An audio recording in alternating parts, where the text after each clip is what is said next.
Frankenstein, ou le Prométhée moderne, extrait Mary Wollstonecraft Godwin Shelley. Lorsque je vis entre mes mains une puissance aussi étonnante, j'hésitais longtemps sur la manière dont je devais l'employer. Bien que possédant le pouvoir d'animer la matière, préparer un corps pour recevoir la vie, réaliser l'entrelacement délicat de ses fibres, de ses muscles et de ses veines, restait toujours une œuvre d'une difficulté et d'une longueur inconcevables. Je ne savais d'abord si j'essayerais de créer un être semblable à moi ou un organisme plus simple.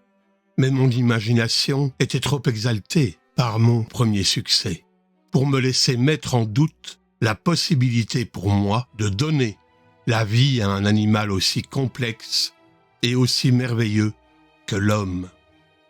C'est dans ces sentiments que je me mis à créer un être humain.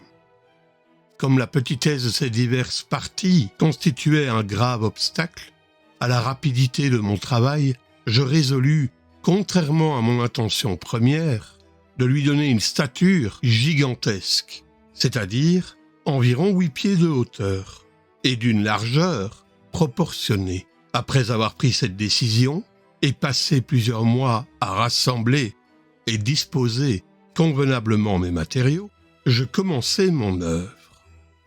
Nul ne peut concevoir les sentiments variés qui me poussaient en avant, tel un ouragan dans le premier enthousiasme du succès. La vie et la mort m'apparaissaient comme des limites idéales que je devrais d'abord franchir pour déverser sur notre monde ténébreux un torrent de lumière. Une espèce nouvelle bénirait en moi son créateur et sa source. C'est à moi que devrait l'existence des quantités de nature heureuse et bonne. Nul père ne pourrait mériter la reconnaissance de son enfant comme je mériterais la leur.